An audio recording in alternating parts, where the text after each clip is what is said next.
Hello, I'm Wendy. Today I'm painting flowers with watercolour backgrounds, and I'm including some ideas for greetings cards. The flower I've been looking at and painting is blackthorn. It's just starting to appear in the hedgerows where I live, and it's one of the first blossoms of spring, and it's a lovely subject to paint. I've made 2 previous videos and I'll link them in the description. I tackle the subject fairly representationally in those, but this time I'm going to do something a little different for me.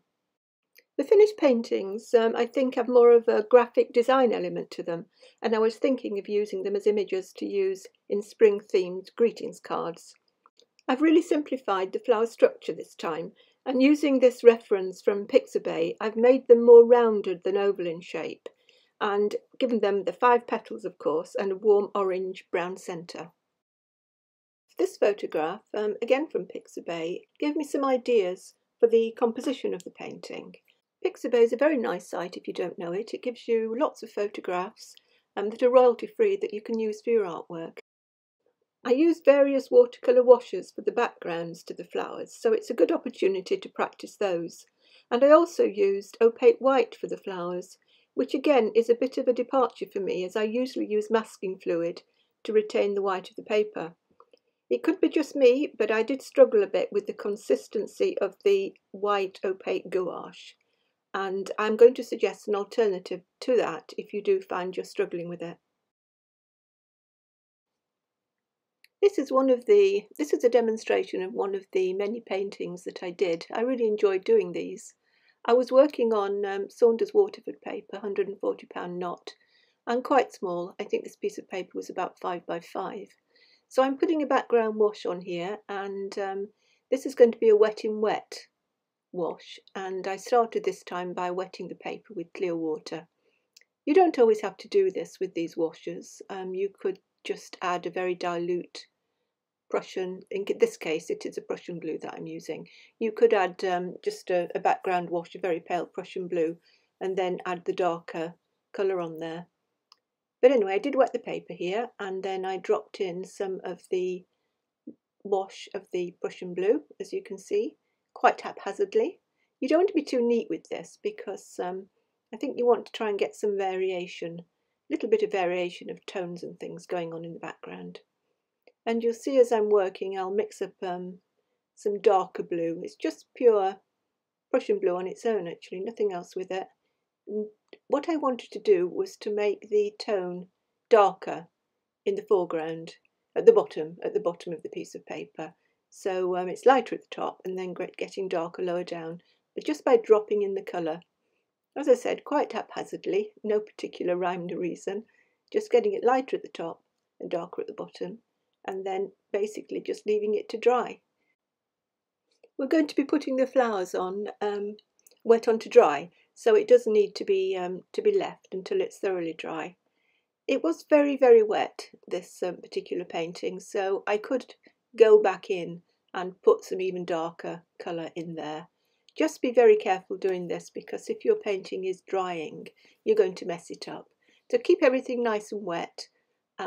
Put some darker paint in there if you feel you need it, and then don't fiddle too much, just leave it to dry. I painted the twigs next, and as you can see I gave myself a particular size. This size was the aperture size of the cards that I was going to use. So at this stage you can determine what size you want if you've got aperture cards, or if you're going to cut them out and stick them onto a regular card. You could also use these as small paintings to put into little mounts if you wanted, or you could just do them for fun, stick them in a scrapbook. Just enjoy practicing the way of painting, the washes, and using the opaque paint, which you'll see me using later on. I'm using a brown mix here with burnt sienna and ultramarine, and using a rigger brush to put the branches on. Normally I would be turning this paper round and around, so it would be easier for me to do the brush strokes, but I'm keeping it upright so I can film it better. I think later on you'll see me doing this slightly differently, a way that's a bit more comfortable. But you can see what I'm doing here with the dark paint. And if you wanted a template of this little drawing. It is quite straightforward, but I know people do like templates. Then I'll give you some links to that, and also to the paintings on Pixabay as well, if you wanted to have a look at those. I'll give you some download links, so look in the description box as usual.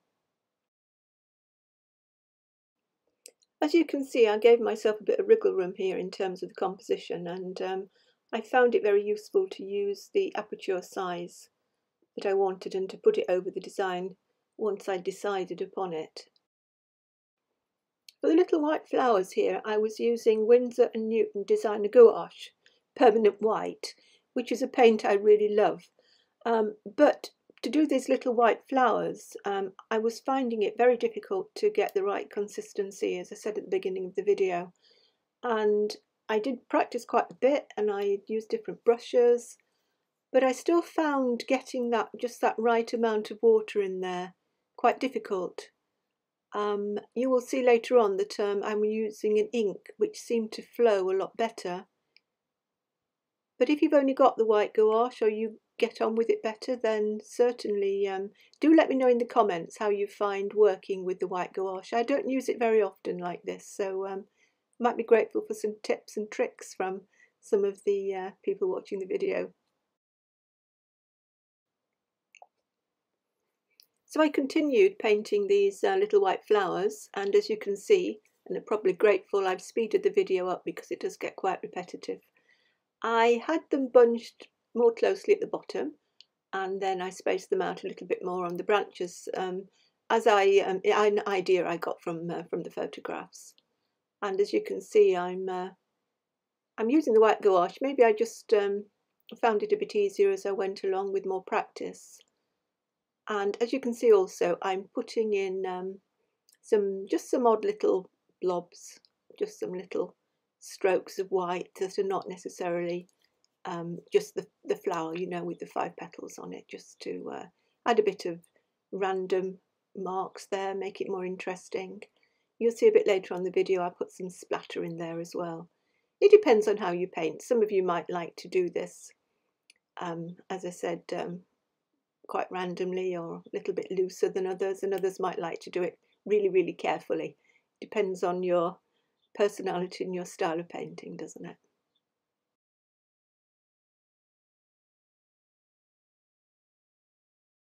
Again, I found it quite useful to keep putting that little mount around it. It did help sorting out the composition. So here we have a little bit of splatter going on with the gouache, and also some larger marks as well that were less opaque than the petals.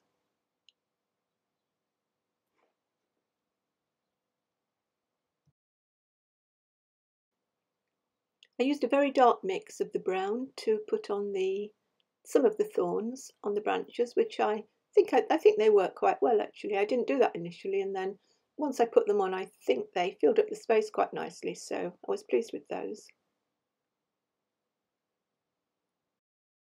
And then finally I mixed up some burnt sienna to drop in the centres of the flowers. I did try a brighter orange, but I didn't like it. I liked something a little bit more subdued. It's entirely up to you. It's your picture when you're doing this, so experiment a little bit and see what you like. I also didn't want to make them too strong or too dark. I just wanted to suggest the colour, the orange against the blue, which are, of course, are complementaries and look nice together. So this was the finished little picture using wet into wet background using Prussian blue. For the next demonstration, I used a similar wet into wet wash as I did on the first one. This time I'm using cerulean blue, which again is a colour I don't use that often. It's a lovely, quite an opaque blue. I really like it. It seemed to work very well. And this time I added a little bit of cadmium orange to the blue to get the green colour at the base.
Now I'm putting the white flowers on here with a product called Dr. P.H. Martin's Bleed Proof White, and I'll put you a link in the description box. It's quite expensive, but it does last a long time. And as you could see me doing there, I put some out onto a little palette and then mix it with water. And I found it quite a lot easier than the gouache to apply. I also think it keeps its opacity better as well as it dries. I'll just demonstrate a few of these flowers for you on this picture.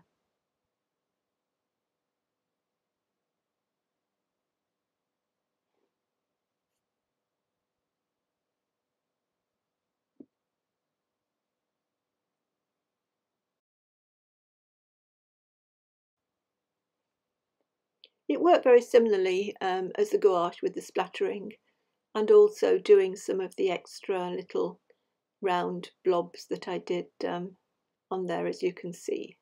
So I was very pleased with the ink. For me, it worked better. I found it easier to use. So just finishing off this little picture now in a similar way to I did the previous one. I'm doing the centre of the flowers with some burnt sienna, possibly a touch of the cadmium orange, and then putting the thorns on with a rigger.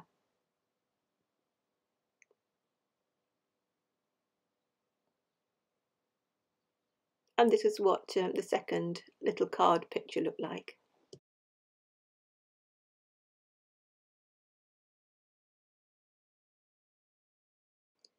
There's no end of washes that you could put as backgrounds for the blossom, and I did do quite a lot. But this one, I thought I might do something along the lines of a graduated wash. So I'm starting off with again I'm using Prussian blue here. I started off with Prussian blue at the top, and then gradually added some water to it, or diluted the pool of Prussian blue as I was coming down. I did actually go back in there, as you can see. This is not a textbook. This is not a textbook graduated wash, by the way. And then as I was coming down here, then I was adding some water to make it a lot paler. And again, I went in with some a little bit more dark. The good thing about these washes is you can almost mess them up, because it's going to make it more interesting, the background, when you put the flowers on the top. So if you've got any sort of failed washes, so what you think are failed, you can cut them out and turn them into these little cards.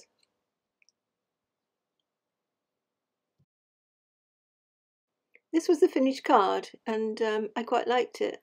You might notice that there's a little sprinkling of salt at the top there as well. You couldn't put a lot of salt on these, because it would make it too light, I think, for the flowers. But you could get away with just a little sprinkling, maybe at the top.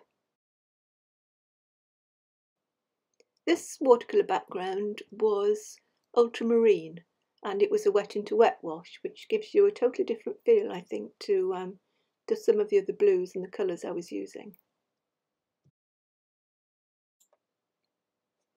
And a final one here using darker colours.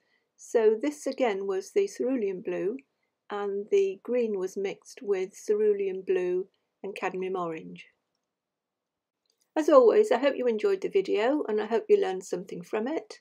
If you did, and you don't want to miss anything else in the future, then do subscribe to my channel if you haven't done so already.